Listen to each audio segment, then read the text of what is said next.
Bom dia, meus irmãos. Já posicione aí a sua Bíblia no livro de Jó.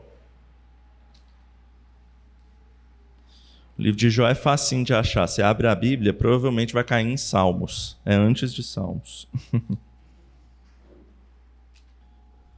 Todo mundo aí posicionado no livro de Jó? Meus irmãos, o livro de Jó, eu temia por esse dia. Qual que é a reação de vocês quando vocês leem o livro de Jó? Acho que a maioria das pessoas é assim, ó. Uma mulher refletindo assim, sem... O que está acontecendo? Porque, gente, o livro de Jó, se não é o mais difícil da Bíblia, certamente está no rol dos mais. A gente muitas vezes esquece disso porque a gente só escuta falar de Jó do capítulo 1 e do capítulo 42. Agora, o que está no meio, a gente nem sabe o que tem lá direito. Até porque é bem difícil de entender, muitas vezes. Eu tinha um professor no seminário, o reverendo Emílio. Uma vez ele foi dar uma palestra para a gente lá no seminário mesmo. Aí ele estava falando sobre o benefício das pregações sequenciais. Igual a gente faz aqui, né? A gente está, por exemplo, pregando Marcos de maneira sequencial, né? Não pulando nenhum texto, falando do livro inteiro. Ele falando do benefício disso. Aí perguntaram para ele, fala bons livros aí para um seminarista, quando ele virar pastor, começar. Aí ele falou, por exemplo, de Marcos, ele falou de outros, ele falou, por exemplo, eu já preguei Eclesiastes, mas Eclesiastes não é uma boa para começar não, é um livro mais difícil. Aí perguntaram, e Jó? Aí ele falou, Jó. Quando eu tiver uns 60 anos de ministério, eu vou pregar Jó. Ele falou desse jeito, brincando.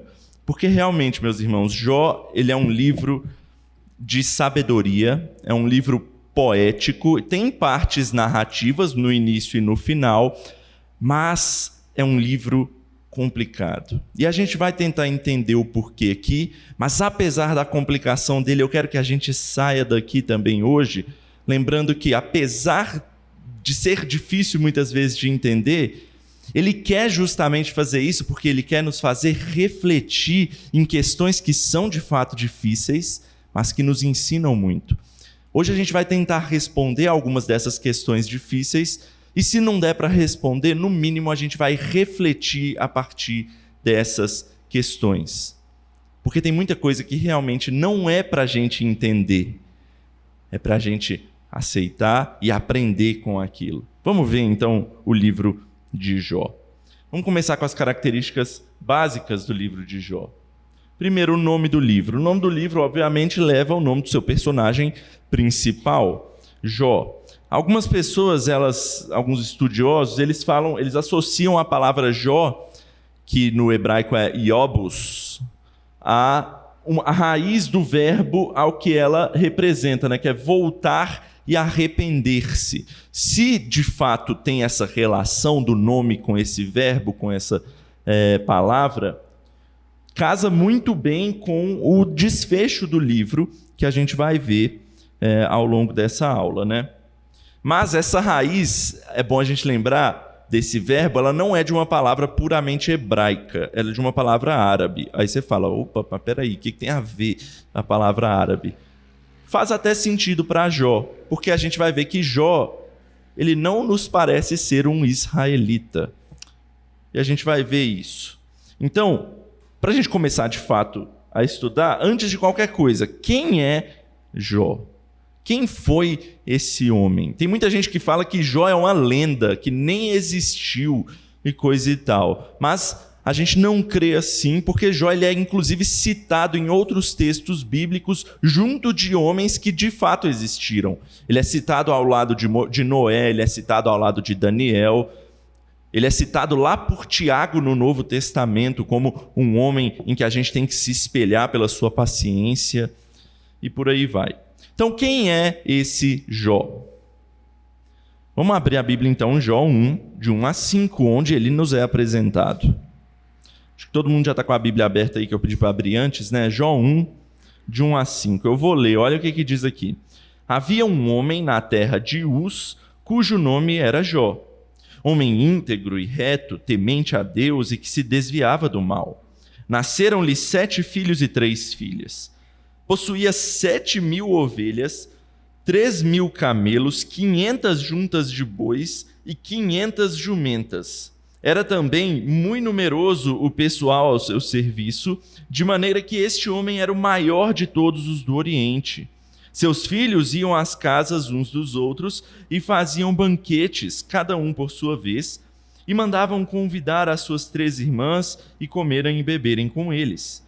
Decorrido o turno de dias de seus banquetes, chamava Jó a seus filhos e os santificava. Levantava-se de madrugada e oferecia holocaustos, segundo o número de todos eles, pois dizia: talvez tenham pecado os meus filhos e blasfemado contra Deus em seu coração. Assim fazia Jó continuamente. Bom, aqui Jó é apresentado para nós. Como é que ele é apresentado? Eu coloco 4 formas que ele é apresentado para nós aí.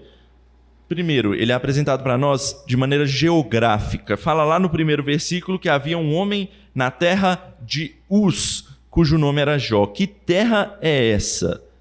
Certamente não é em Israel. Terra de Uz não é em Israel. Estima-se que seja um pouco ali para o norte, ao lado, depois do Jordão, e provavelmente ali no meio da Síria, no Oriente Médio, alguma coisa assim. Mas não se sabe ao certo dessa cidade, onde fica a posição exata dela. Mas isso mostra para nós que Jó não era um israelita de fato, até porque a gente acredita que Jó ele vem antes do povo de Israel ser formado. Por que a gente acha isso? Por que a gente crê nisso? Primeiro, Jó é apresentado para nós como um homem que tem 10 filhos e já tinha várias terras e várias coisas que ele possuía e tudo mais. Então, acredita-se, estima-se aí que ele tinha mais ou menos, pelo menos uns 70 anos aqui nessa época. E aí chega lá no final do livro, lá em Jó 42, versículo 16, e fala que Deus o abençoou e ele viveu mais 140 anos. Ou seja, pelo menos ele teve uns 200 anos de vida. E isso não é uma idade comum a partir de Abraão. Essa idade era comum antes de Abraão, mas depois Deus cortou essa idade, e a idade foi diminuída. Ele até fala na Bíblia, né, lá em Gênesis, que foi até 120 anos, alguma coisa assim, para se estabelecer uma média. Então, a gente acredita que Jó vivia antes de Abraão. Também, esse não é o único motivo, né? Também a gente vê no versículo 5 aqui, que Jó ele oferecia sacrifícios pelos filhos. Isso é trabalho de sacerdote. Mas como não tinha provavelmente sacerdote na época de Jó, ele era o sacerdote, tal como Abraão fazia na época dele, e antes de Abraão era feito também. O líder da família oferecia os sacerdotes, porque não tinha essa lei ainda instituída. Então tudo concorre para dizer que Jó é anterior à época até dos patriarcas. Ele está ali entre a Torre de Babel e Abraão, ou talvez até antes disso. Então, Jó ele não era israelita ou não estava dentro de um povo determinado ali por Deus. Então a gente vê que existia gente cristã não, né? Mas gente que temia a Deus mesmo antes de Abraão. Existia gente sim. Até aparece na Bíblia, né? Melquisedeque, o sacerdote ali segundo a ordem de Melquisedeque. Homens que aparecem aí do nada, que servem ao Senhor, mesmo sem ser o povo estabelecido por ele. Então, a primeira coisa, geograficamente, Jó é apresentado para nós como um não israelita, como alguém de outra terra. A segunda forma, ele é apresentado para nós de maneira moral também. O texto diz para nós que ele era um homem íntegro e reto. Um homem íntegro e reto. Ninguém na Bíblia foi descrito igual Jó. Você não vê ninguém na Bíblia sendo chamado dessa maneira que Jó é chamado aí. Íntegro e reto, temente a Deus e que se desviava do mal. Nenhum dos grandes da Bíblia aí são chamados dessa forma que Jó é chamado. E Deus ele faz questão de repetir isso várias vezes sobre Jó ao longo do texto. É impressionante o caráter desse homem. Ele também é apresentado para nós de forma espiritual. Aí ele era temente a Deus e se desviava do mal. Isso vai ficar muito aparente para nós a partir do que acontece na própria história. Jó, ele sofre e sofre muito, e mesmo assim, no início, ele permanece como fiel e temente ao Senhor. E por fim, o texto também apresenta Jó para a gente de maneira social, como alguém muito rico, como alguém de muitas posses, como alguém de uma grande família que ele representava. Na verdade, o texto diz até mais do que isso, né? No final do versículo 3, o texto diz para a gente que ele era o maior do Oriente. Então, meus irmãos, esse é o Jó que é apresentado para nós. O texto parece que quer nos induzir a pensar que nunca existiu um homem tão, assim, perfeito como esse, né? O texto quer dar essa intenção, induzir a gente a pensar em quão Jó era um homem bom, um homem que tinha tudo aquilo que todo mundo quer ter. Ele não era bom só rico socialmente, ele era bom espiritual, moralmente e de todas as formas possíveis. O texto induz a gente a pensar dessa forma. Isso vai fazer muita diferença para o que acontece no decorrer da história. Mas antes da gente chegar na história em si, vamos falar agora das características básicas, né? Quem é autor desse texto? A autoria, como a gente falou nos últimos livros aí, ela é desconhecida. Tem pessoas que gostam de falar, por que a gente não crê que foi Jó? Dificilmente deve ter sido o próprio Jó que escreveu esse livro. Por quê? Porque o livro está escrito de forma que os israelitas leem o livro, né? Então, provavelmente foi um israelita que escreveu o livro e não Jó. E o livro ele vai até o final da vida de Jó. É um narrador que vê tudo, até aquilo que Jó não presenciou na vida dele, o narrador descreve no livro. Então, certamente não foi o próprio Jó que escreveu. E dificilmente foi Moisés. Tem um povo que coloca como se fosse Moisés quem escreveu. Mas quais são as características que dizem para ser Moisés? Não tem muita coisa que diz para ter sido Moisés quem escreveu o livro. O que é citado para dizer que foi Moisés é porque, por ser um livro antigo, e Moisés foi aquele que escreveu os livros mais antigos da Bíblia, Gênesis, Êxodo e por aí vai, então associa-se Jó também a Moisés. Mas não tem nenhuma característica específica aqui que mostre para nós que foi Moisés. Então a gente prefere dizer que o autor é desconhecido.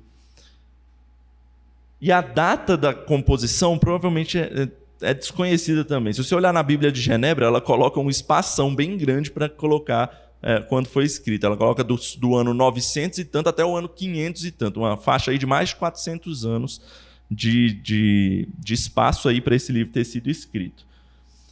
Dificilmente foi na época de Moisés, por quê? Porque é o mesmo motivo que se coloca, por ser um livro antigo, então deve ter sido na época de Moisés, que é quem escreveu os livros mais antigos. Então, não tem uma característica para a gente afirmar isso. O que mais dizem é que talvez foi na época de Salomão. Por quê? Porque na época de Salomão foi o boom dos escritos poéticos. Eclesiastes, Provérbios, vários salmos. Então, se teve esse grande despertamento de escritos de sabedoria, talvez Jó tenha sido escrito nessa época, que foi uma época tranquila da vida de Israel, né? Que na época de Davi teve muitas batalhas, mas quando chegou na época de Salomão, deu uma cessada aí nessa parte de batalhas de Israel. Israel teve um boom de crescimento ali, se enriqueceu, foi o auge da riqueza de Israel foi em Salomão. Então foi um período tranquilo que dava para se escrever, teve o boom desses escritos poéticos. Então talvez possa ter sido escrito nessa época, mas também não se sabe. É um livro bastante obscuro nessas questões. E o contexto do livro? Bom, ele, como eu disse, é um livro escrito para israelitas, de maneira israelita. O nome de Deus usado no livro aqui é o nome do Deus da aliança de Israel. É Yahvé, ou seja, certamente foi um israelita que escreveu esse livro. provavelmente em Israel. E a gente já viu que se trata de uma época, do contexto do livro, é uma época bem antiga mesmo, talvez, provavelmente antes de Abraão. E isso mostra, inclusive, dentro do livro, que não tem referências a outras questões bíblicas. O livro ele não faz referência a textos bíblicos a não ser a criação. O restante, ele não cita, por exemplo, ele não cita alguma coisa sobre reis, ele não cita alguma coisa sobre, até antigo, sobre a Torre de Babel, ou qualquer coisa assim. Não cita, não tem referências a outros trechos bíblicos a não ser a criação, devido à antiguidade desse livro. Bom, qual o propósito desse livro? Para a gente passar essa parte inicial, para a gente entrar no próprio conteúdo do livro, né? O livro ele não tem pretensão de ser um relato histórico. Tanto que, se você for olhar, 5% ou menos do livro é de narrativa. Só o iniciozinho é escrito em prosa, que é contando a história, a introdução para a gente, e só o finalzinho, lá no capítulo 42, a partir do versículo 7, é que volta a ser escrito em forma narrada. O resto, ele é todo escrito de forma poética. E por que isso é importante a gente frisar? Porque tem muita gente que acha que os escritos de Jó são relatos fidedignos, literais ali do que os amigos falaram e Jó falou. Mas não é dessa forma. É óbvio que é um relato que diz o que eles falaram, mas o cara ele adaptou, ele editou de maneira que ficou uma coisa poética, porque ninguém fala do jeito como eles falaram, né? Ninguém fala de forma poética, ninguém fala 2 horas de uma fala e passa para o outro falar mais 2 horas. Não, todo mundo está falando ao mesmo tempo, de maneira prosaica. Aqui não. Aqui o editor, o autor, ele editou o texto de maneira para ficar um livro poético e de sabedoria. E é uma leitura, para o hebreu, difícil. Eu não sei se alguém aqui já teve a oportunidade de ler, sei lá, Camões, mas é tipo isso, é uma poesia bem rebuscada, o livro de Jó. E aí o propósito dele é apresentar para nós o dilema de Jó. Qual é o dilema de Jó? Por que Deus está fazendo isso comigo? Por que Deus está fazendo aquilo com Jó? Por que aquilo está acontecendo com Jó? Isso leva para nós as perguntas de sofrimento e justiça. Porque se Jó é justo, por que ele está sofrendo? Por que ele está sofrendo se não foi por causa de um pecado que ele cometeu? O que esse livro fala para nós sobre soberania e sabedoria de Deus em relação ao homem? Esses são propósitos desse livro, é fazer a gente refletir sobre essas questões difíceis. Sabedoria, soberania, sofrimento e justiça de Deus, e também a sabedoria do homem em relação a essas coisas. Jó tem esse propósito para nós.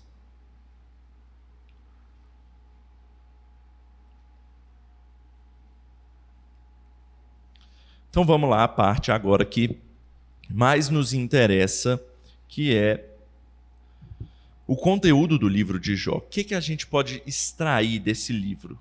Que a gente olha 2 capítulos, o 1 e o 42, e esquece de tudo que tem no meio dele, né? São 42 capítulos, é um livro grande, gente, é um livro grande. Então vamos lá para o conteúdo desse livro. Continua com a sua Bíblia aberta aí, né? Vamos fazer um esboço geral primeiro dele. Primeiro, no livro de Jó tem um prólogo, tem uma introdução, que está nos capítulos 1 e 2. A parte inicial vai introduzir a história e é extremamente importante. E eu não julgo que é errado as pessoas falarem mais do capítulo 1 e 2 do que do resto. Por quê? Porque é o capítulo 1 e 2 que vai dar toda a trama para a gente entender o restante. Eles são, de fato, os mais importantes para a gente entender todo o restante do livro de Jó. Então, os capítulos 1 e 2, a gente vai, inclusive, focar mais neles aqui para a gente entender tudo aquilo que tem no restante, tá? Em seguida, a gente vai ver o diálogo de Jó com seus 3 amigos, entre aspas, que eu vou explicar o porquê desse amigos entre aspas, que está nos capítulos 3 até o capítulo 31. São diálogos extensos de conversas entre eles. E são 3 ciclos de diálogos que são apresentados para nós aí, né? Primeiro fala um amigo, aí Jó responde, depois o outro amigo, Jó responde, depois o outro amigo, Jó responde. E aí volta, o primeiro amigo volta a falar e Jó responde, o segundo amigo volta a falar e responde. São 3 ciclos disso acontecendo. Em seguida tem o monólogo de Eliú, que é um quarto aí amigo, vamos chamar assim, né? Que aparece na história para dar a sua pitada aí de conhecimento também. E, por fim, o último monólogo termina com a palavra de Deus, que é chocante, é impressionante nesse livro, que está lá nos capítulos 38 até o 42, versículo 6. Deus fala por último para fechar a conversa, ele dá a palavra final. E aí temos um epílogo que é mostrando o fim da história em prosa, né? Ele volta a fazer uma escrita narrativa para explicar o que se deu depois de todas essas conversas e tudo isso. Beleza? Esse é o esboço geral do livro de Jó. Vamos olhar então cada parte especificamente. Vamos para o prólogo. E eu vou gastar mais tempo aqui no prólogo, tá bom? Fica com sua Bíblia aberta aí. Capítulo 1, de 1 a 5, a gente tem a apresentação de Jó. Já falei dessa parte lá no início, de quem é Jó. Jó é apresentado para nós aqui como um homem quase que perfeito para nós. E aí vem a ideia do primeiro teste em cima de Jó, que está lá no capítulo 1, versículos 6 a 12. Dê uma olhada nesses versos. Olha lá o versículo 6. Num dia em que os filhos de Deus vieram apresentar-se perante o Senhor, veio também Satanás entre eles. Então perguntou o Senhor a Satanás: de onde vens? Satanás respondeu ao Senhor e disse: de rodear a terra e passear por ela. Vamos parar aqui. O que está acontecendo nesse texto? Está acontecendo um evento no céu que a gente nem sabe o que é, e provavelmente deveria ser até um evento recorrente, porque ele volta a acontecer no capítulo 2, esse mesmo evento, que os anjos ali provavelmente vão até Deus apresentar alguma coisa que não é dita para nós a Deus. E Satanás está nesse meio, para se apresentar a Deus. E aí vem uma coisa muito importante. Quem é que puxa assunto com Satanás? É o próprio Deus. É Deus quem toma a iniciativa de falar com Satanás. Isso ensina para nós que é Deus quem está à frente de todas as coisas que estão acontecendo ali. O que aconteceu com Jó não foi um pedido de Satanás para Deus. Não. É meio que Deus incitando a Satanás a fazer tal coisa. Deus está no controle, ele sabe o que está acontecendo. Ele que vai até Satanás e pergunta: onde é que você estava? Satanás fala: eu estava fazendo minhas rondas aí pela terra, atrapalhando as pessoas. E aí, a segunda pergunta de Deus dá origem ao teste. Opa, desculpa, eu ainda não preciso chegar no próximo texto, né?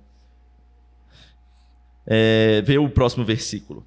Versículo 8. Perguntou ainda o Senhor a Satanás: observaste o meu servo Jó? Porque ninguém há na terra semelhante a ele, homem íntegro e reto, e temente a Deus e que se desvia do mal. Gente, Jó realmente devia ser um homem exemplar, porque o próprio Deus fala isso dele. O próprio Deus fala isso dele. E aí Satanás, com toda a sua expertise em fazer o mal aí, né? Satanás é o acusador. Inclusive o nome de Satanás aqui no texto é Satã. Satã significa justamente acusador. No hebraico, né? Satã, acusador. E Satanás, ele responde a Deus, veja o versículo 9. Então respondeu Satanás ao Senhor: porventura Jó debalde teme a Deus? Teme a Deus? O que significa esse debalde? A troco de que Jó te segue? Porque, olha a forma como Satanás induz aí, como ele fala. Ele continua: acaso não o cercaste com sebe a ele, a sua casa e tudo quanto tem? A obra de suas mãos abençoaste e os seus bens se multiplicaram na terra? O que Satanás está falando para Deus aí? Você mima demais ele.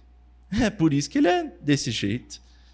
Se você não desse nada disso que você dá para ele, você vai ver que ele não seria assim.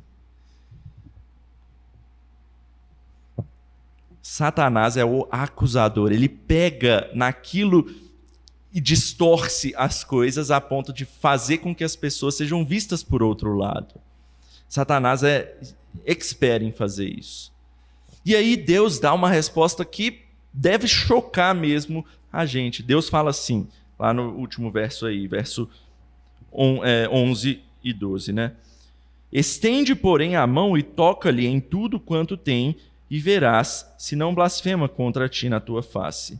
Disse o Senhor a Satanás: eis que tudo quanto ele tem está em teu poder, somente contra ele não estendas a mão. E Satanás saiu da presença do Senhor. Por que isso deve chocar a gente? Por quê? Primeira pergunta reflexiva para nós aqui, que Jó já traz para a gente. Deus precisava fazer isso com Jó? Não precisava fazer isso com Jó. Ele queria ensinar alguma coisa para Satanás?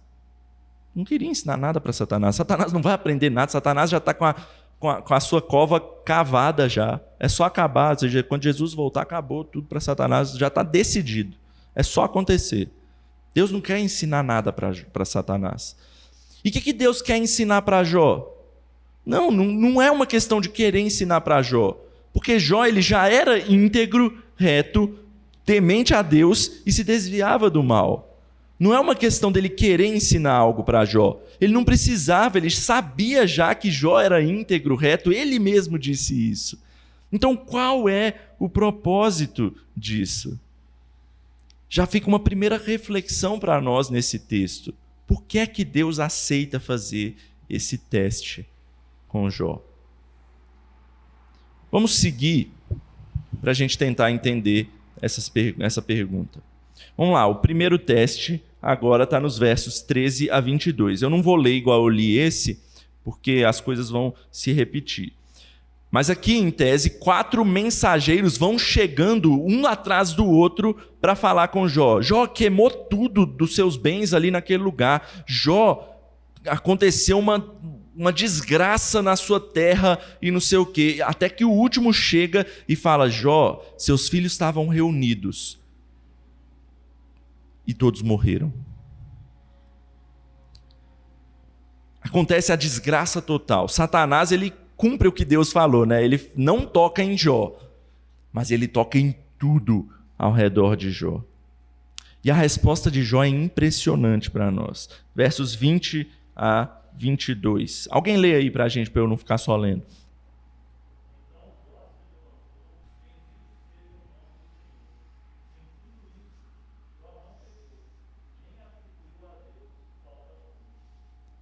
Meus irmãos, tá aí um homem para a gente admirar mesmo.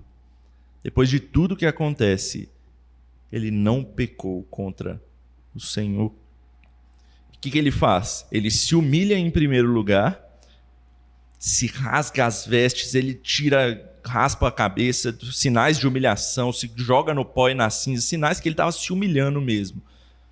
E o impressionante é, logo depois disso, o que ele faz? Ele adora ao Senhor. Ele adora ao Senhor.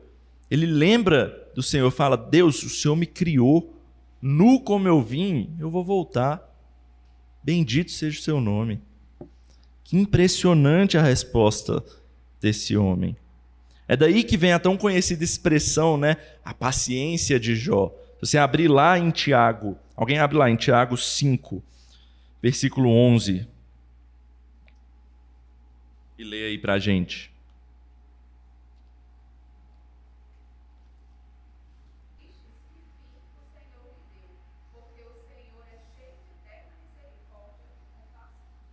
Até um escritor da palavra do Senhor coloca lá no final, né? Vocês têm ouvido da paciência de Jó, é algo que ficou conhecido ao longo do tempo. A paciência de Jó. Um homem que sofreu e ainda assim não pecou contra o Senhor. Pelo menos aqui no início. Pelo menos aqui no início.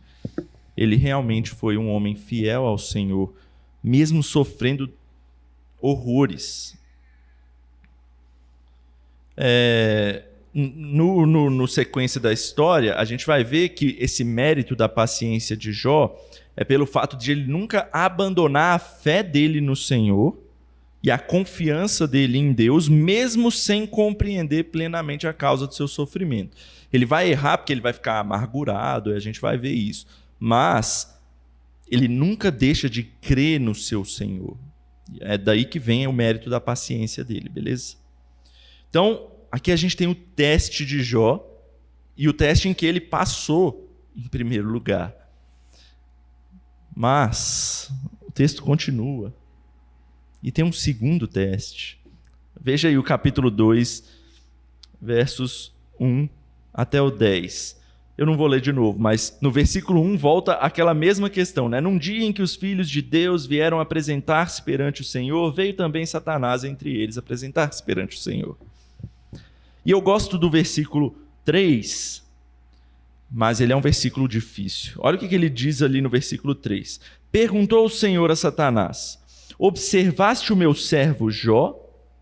Porque ninguém há na terra semelhante a ele, homem íntegro e reto, temente a Deus e que se desvia do mal. Isso aí a gente já viu. Foi a mesma coisa, exatamente igual. Só que Deus acrescenta umas palavrinhas aí depois. Ele fala aí: ele conserva a sua integridade, embora me incitasses contra ele para o consumir sem causa. E, meus irmãos, essas palavrinhas do final aí é para a gente refletir muito.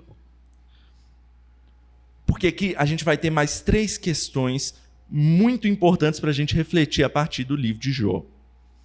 Esse versículo 3 ele é difícil. Eu assisti uma palestra que eu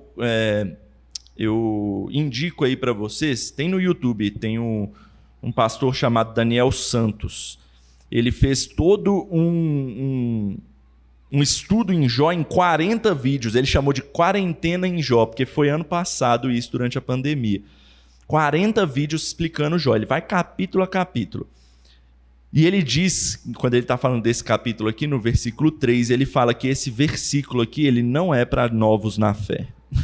É um versículo difícil. Esse é um versículo muito difícil.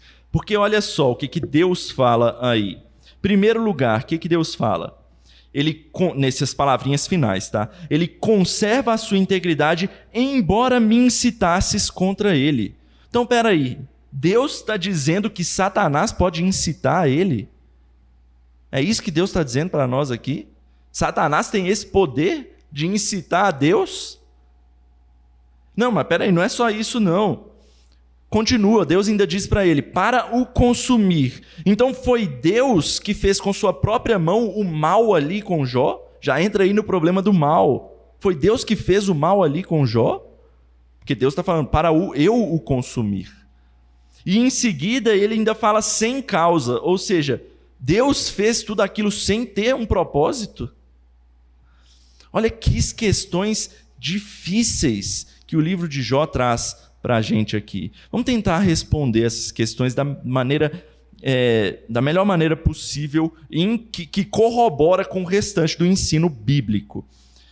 Primeiro, Satanás pode incitar a Deus? Veja que o texto não está dizendo que ele foi tentar a Deus. Não é a mesma coisa. Porque a própria Bíblia diz que Deus não pode ser tentado. Então não é uma tentação que Satanás está fazendo com Deus. Então o que a gente crê aqui que está acontecendo? Que Deus permitiu que Satanás o levasse a cumprir o seu próprio propósito. Deus ele tinha um propósito. E Satanás, então, é levado, por intermédio do próprio Deus, a cumprir esse propósito. É como se Satanás ele fosse um meio para o fim que Deus queria. Entende? Por isso que Deus diz que embora você tenha me incitado a fazer contra ele, né? Incitado contra ele. Satanás é um meio que Deus escolheu para que Deus cumprisse o seu propósito. A segunda questão é, quem para o consumir? Quer dizer então que Deus foi quem fez tudo aquilo com Jó? Foi Deus quem fez tudo aquilo com Jó, por meio de Satanás. Tá bom? Foi pelas mãos de Satanás, mas obviamente estava dentro dos planos de Deus. Deus é soberano, ele está no controle de todas as coisas. Isso não tem como fugir. Então por isso que ele fala, para o consumir. Sim, Deus faz, ele está acima de todas as coisas. A gente crê, está lá, se você abrir a nossa confissão de fé, vai ter um capítulo lá que chama a providência de Deus e um que chama os decretos de Deus. Eles falam exatamente dessas coisas. Deus decretou todas as coisas por meio da sua vontade. A gente crê que nosso Deus é soberano sobre tudo e sobre todos. Ele conduz todas as coisas, mas ele usa meios para chegar aos seus propósitos. Então, em maneira geral, quem o consumiu foi o próprio Deus, sim, dentro dos seus poderes soberanos aí sobre todas as coisas. E por fim, sem causa, talvez essa seja a mais difícil para nós aí. Quer dizer que Deus, então, não tinha um propósito? A gente tem que olhar essa pergunta, essa questão, olhando para frente dela. Porque naquele momento, realmente, os propósitos são difíceis de entender. Porque, e aqui a gente crê que Deus usa de uma generalização nessa questão. É sem propósito aparente para aquele momento. Por quê? Porque Satanás não precisava aprender com aquilo e Jó também não. Porque Jó já era um homem íntegro. Então, qual o propósito disso? O propósito é futuro, o propósito é para nós, gente. O propósito é para chegar e Deus abençoar todo um povo por meio dessa história. Beleza? O propósito é futuro, faz presente para todos os leitores que aprenderam a partir do livro de Jó. Beleza? Então, era sem uma causa para aquela questão? Mas quanta gente vai aprender a partir de tudo isso que vai acontecer no livro de Jó? Quanta coisa Deus vai nos ensinar e vai nos fazer refletir a partir de tudo isso que está sendo dito aqui no livro de Jó. Então, Satanás, ele continua agora, depois que a gente passa desse versículo difícil, Satanás, ele continua agora, ele sai da presença de Deus e, na verdade, ele questiona a Deus mais uma vez, né? Que ele falou, eu tirei tudo, mas... Ele fala até pele sobre pele aí, né? Mas a saúde dele, está intacta. Deixa eu mexer com a saúde dele para ver se ele continua desse jeito. E aí, mais um teste é feito, o que também, mais uma vez a gente se pergunta, precisa desse teste? A resposta é, mais uma vez, para a gente, aparentemente não. Mas Deus quis levar mais uma vez a ter esse teste. E aí, Jó, mais uma vez, responde de uma maneira belíssima. Tem a acusação da mulher ali, né? Abandona o teu Deus e morre. Amaldiçoa, né, o teu Deus e morre. E aí Jó responde para ela lá no finalzinho, né? Cadê o versículo aqui? Versículo 10. Pode ler aí alguém.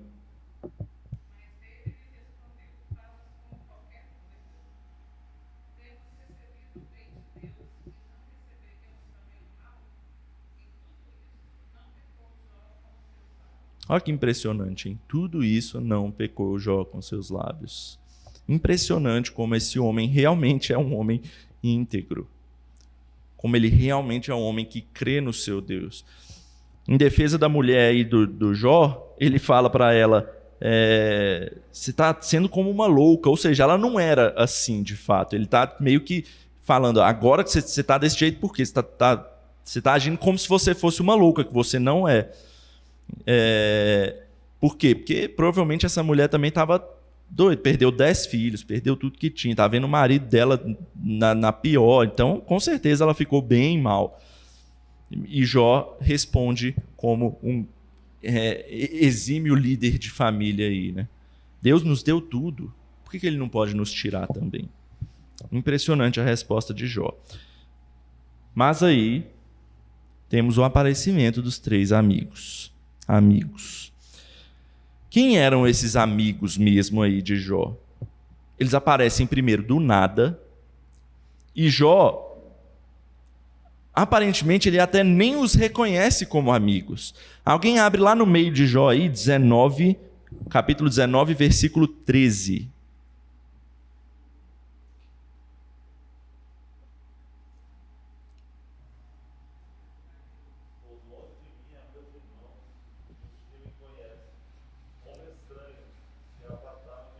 Olha o que Jó está falando nesse versículo aí.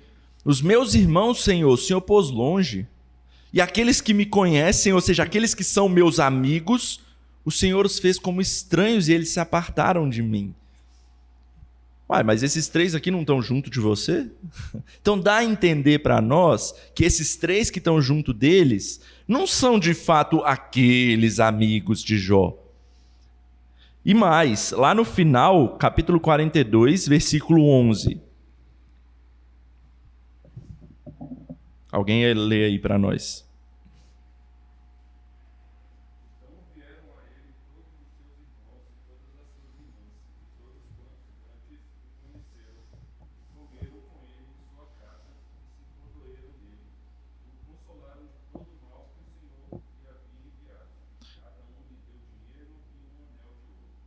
Mais uma vez, fala de amigos, de conhecidos de Jó, e esses 3 não são citados. Ou seja, esses 3 aí, aparentemente, eles não eram os grandes amigos aí de Jó, mas foram eles que apareceram. E o texto diz que eles ficaram 7 dias em silêncio junto de Jó, fazendo 2 coisas: se condoendo com Jó. Isso aí eles fizeram muito bem, porque se condoer com uma pessoa é simplesmente você ficar do lado dela num momento difícil ali, chorando com ela. É bom você ter um ombro amigo ali para você deitar a cabeça e coisa e tal. Mas a segunda coisa que eles falaram foi consolando Jó. E peraí, isso aí não foi muito bem feito, não. Primeiro, porque eles ficaram 7 dias em silêncio. E, meus irmãos, 7 dias em silêncio com uma pessoa que sofreu e perdeu filhos todos, está no momento de dificuldade, ela vai ficar remoendo aquilo na cabeça. E se ninguém disser uma coisa boa para ela, ninguém quiser ajudar ela, provavelmente ela vai ficar biruta. E é isso que acontece no texto para nós. Uma aplicação aqui para nós é que no sofrimento, meu irmão, não fique sozinho. Procure alguém sábio que vai te ajudar. Procure alguém, homem de Deus aí, confiável no Senhor, que o ajude quando você estiver sofrendo. Porque isso que aconteceu com Jó aqui, pessoas que não souberam ajudar, fez com que ele ficasse, um homem que a gente foi visto como quase, que induziu a gente a ver ele como um quase perfeito, a cair. Então, o sofrimento é algo que esse livro vai dizer para nós e que é bem difícil. A gente tem que saber tratar sofrimento. Não se isole, procure pessoas sábias para te ajudar. E aí vem, e agora eu vou passar... É isso aí. E agora eu vou passar mais rapidamente pelas outras partes, tá? Primeiro, a gente volta agora para o diálogo de Jó e os 3 amigos. Primeiro a gente tem um lamento inicial de Jó aí no versículo 3, que aqui a gente vai ver que aqueles 7 dias em silêncio, remoendo aquelas coisas na cabeça dele, fez com ele. Ele amaldiçoa o dia em que ele nasceu. Aí você fala, mas o que é amaldiçoar o dia em que ele nasceu? Gente, quem foi que te deu o dia que você nasceu? Quem foi que definiu o dia em que você nasceu? Não foi sua mãe, foi Deus. Então, em outras palavras aí, esse amaldiçoa o dia em que ele nasceu, vai para cima, vai para o próprio Deus. E aí mostra que um homem íntegro caiu. Um homem que prefere a morte, porque ele não consegue entender aquilo que está acontecendo com ele. Esse primeiro capítulo, ele vai gerar, então, as falas dos amigos a partir daí. Primeiro ciclo de palavras vai do capítulo 4 até ao capítulo 14. E aí depois do capítulo 15 até o 21, depois do 22 até o 26, e aí um relato bem grande de palavras de Jó. E aí vem um ciclo, né? O amigo Elifaz fala, Jó responde. Depois o amigo Bildade fala, Jó responde. Depois Zofar fala e Jó responde. E aí no segundo ciclo a mesma coisa. No terceiro ciclo quase a mesma coisa, porque o amigo Zofar não fala de novo. E aí temos 3 vezes 3 ciclos, né? Os argumentos dos amigos, eles simplesmente se baseiam em dizer que Deus é justo, por isso ele retribui o bem aos justos, e se alguém é injusto, ele vai retribuir com o mal. Ou seja, o que eles estão dizendo? Jó, se você está sofrendo, meu filho, conta teu pecado. Você pecou. Se tu está sofrendo é porque tu pecou. Essa é a explicação. Deus, ele retribui o bem com os justos e o mal com os injustos. Ponto. É preto no branco. Conta aí para nós o que tu errou, o que tu pecou. Porque você pecou para estar sofrendo desse jeito. E todos seguem nessa linha. E Jó, ele vai se opor claramente a esse entendimento. Primeiro, por quê? Porque Jó, ele até se reconhece como um pecador de maneira geral. Alguém abre no capítulo 9, versículo 2.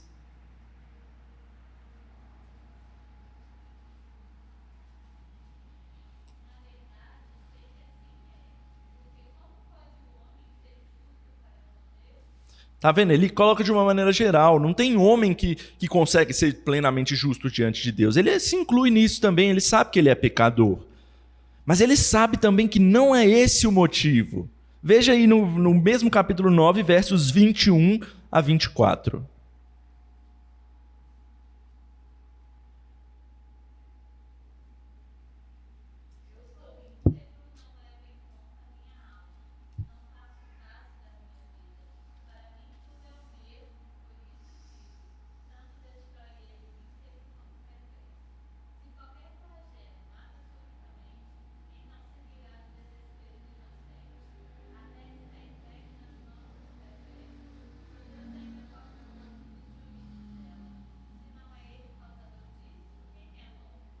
Olha que texto impressionante esse versículo. Primeiro, ele se chama de íntegro. E ele fala que Deus, ele destrói tanto o íntegro como o que não é íntegro. Depois, ele fala do inocente. E por fim, ele ainda fala que Deus, ele... Cadê? Versículo 24. A terra está entregue nas mãos dos perversos. E o que Deus faz ainda? Ele ainda cobre o rosto dos juízes dela, dos justos dela. Ele está se incluindo aí nessa questão. Parece até um pouco afrontoso a forma como ele fala aí. E se não é Deus quem causa isso, quem é? Jó está fazendo questionamentos sinceros aqui, mas ele não sabe como dizer essas coisas. E como ele está amargurado, o coração dele começa a falar coisas que ele não deve, que ele até reconhece lá no final, né? Falei do que eu não devia, porque eu não conhecia de fato. E é o que Jó está mostrando aqui para nós. Em resumo, o debate vai girar em torno das questões: quem é que é sábio para entender as coisas que acontecem nesse mundo? Você pode explicar tudo que acontece nesse mundo? Às vezes a gente quer explicar tudo. A gente tem resposta. Quando a gente está no meio de uma discussão, a gente acha que a gente tem resposta para tudo. Igual os amigos de Jó e o próprio Jó aqui. A gente acha que a gente tem as respostas. Cada um se achava com o conhecedor do que estava acontecendo aqui. Mas, de fato, a gente não tem respostas para todas as coisas. E essa parte do meio vai trazer esse questionamento para nós. Quem é que é sábio para entender tudo o que está acontecendo? E a resposta vai vir lá no final. Então vamos continuar. Em seguida vem os dois monólogos, né? O primeiro é o monólogo de Eliú. Do nada aparece um outro amigo aí chamado Eliú, que ele se diz jovem e diz ter ouvido, ele estava lá vendo o que eles estavam conversando, ele ouviu todo o debate entre Jó e aqueles outros três. Mas ele diz que ele aguardou para poder falar. E ele é mais um que se diz conhecedor, ele acha que ele tem todas as respostas aqui também. Que ele fala, não, eu esperei, vocês são mais velhos, eu esperei para poder ter o meu momento de fala, porque o que vocês estão falando é um bando de abobrinha, deixa eu explicar aqui para vocês. Ele, o jovem conhecedor. Conhecem pessoas assim? Pois é, esse é um deles que a Bíblia nos mostra. Ele tenta dar a resposta e, aparentemente, ele é o mais coerente dos outros três. Ele realmente se mostra o mais coerente deles, na questão de dizer que Deus fala ao homem de diversas maneiras e o sofrimento é uma dessas maneiras. Ele reconhece isso. Ele vira para Jó e fala, olha, Jó, você tem que lembrar que não é só para retribuir o pecado que Deus fala. Deus ele fala por meio do sofrimento para explicar coisas. A gente tem que tentar entender Deus falando. Mas, no mesmo sistema de argumentos, ele volta a falar a mesma coisa que os amigos falaram. Capítulo 34, versículo 11. Alguém abre lá para nós.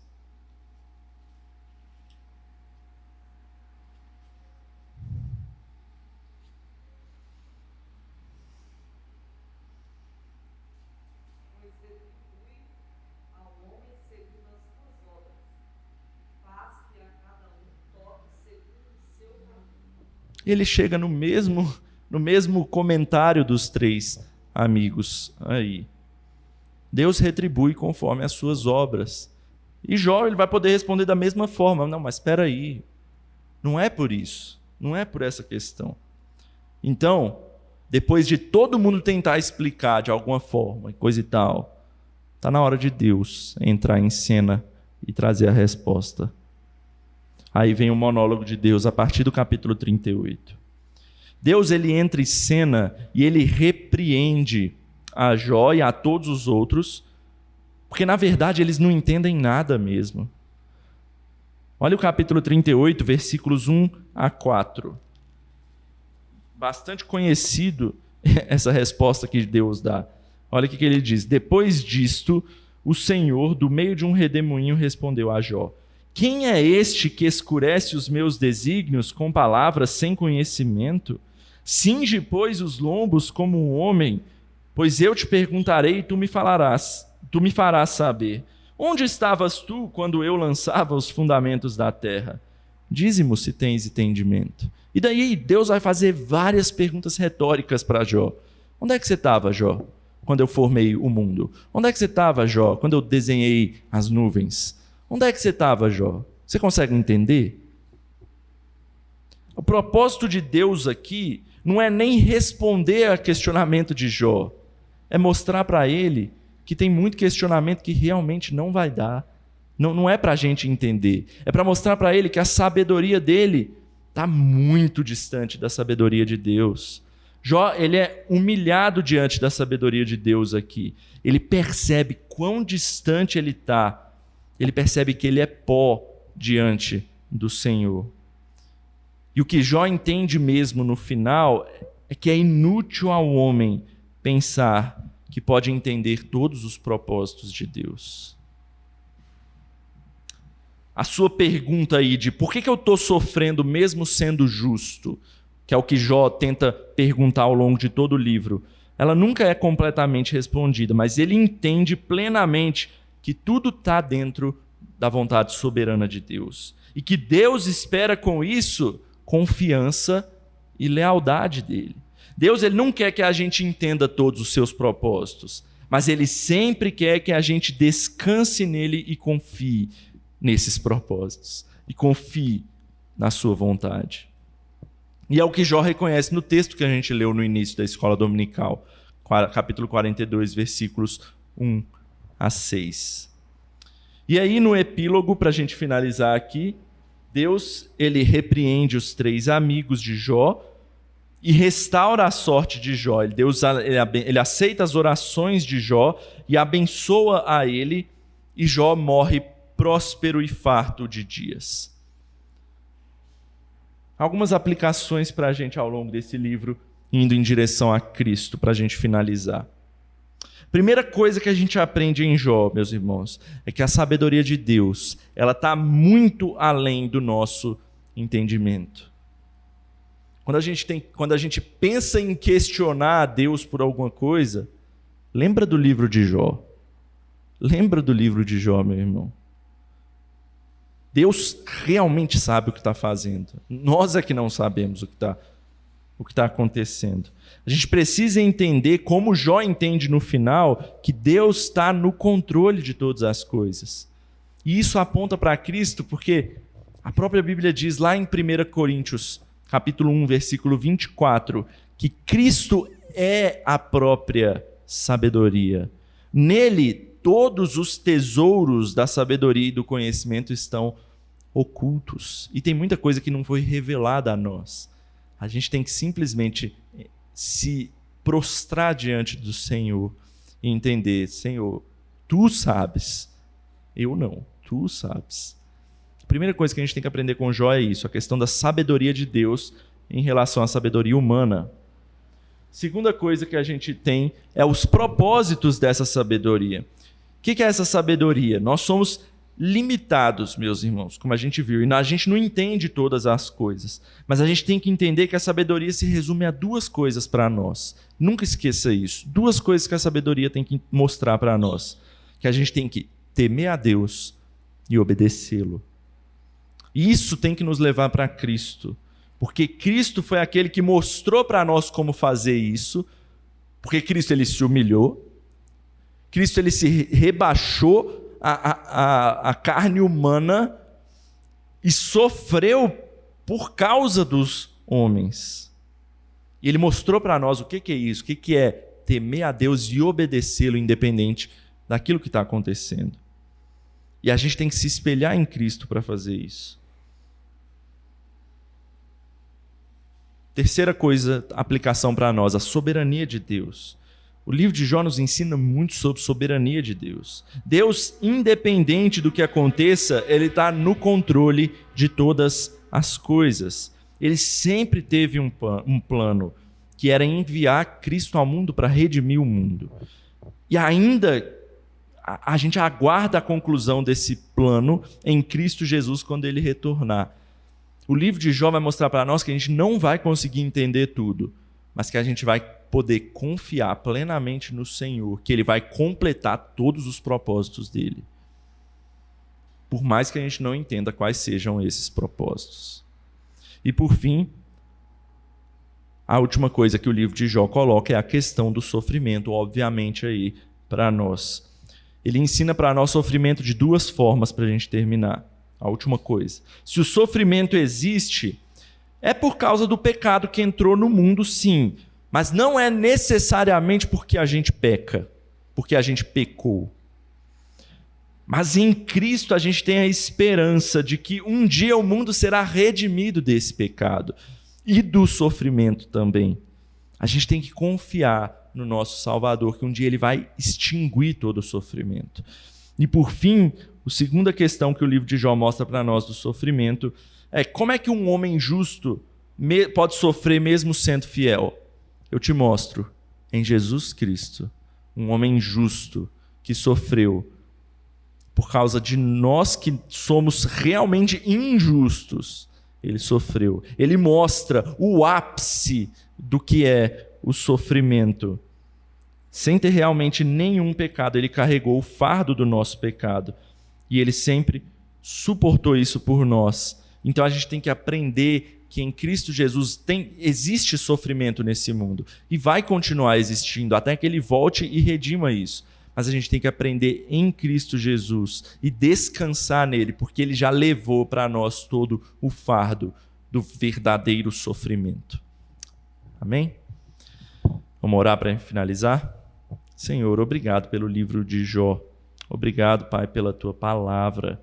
Às vezes é muito difícil de entender muitas questões, mas nós não precisamos entender todas as coisas. Esse não foi o teu propósito, nos explicar tintim por tintim todas as coisas, mas é o teu propósito que nós confiemos no Senhor.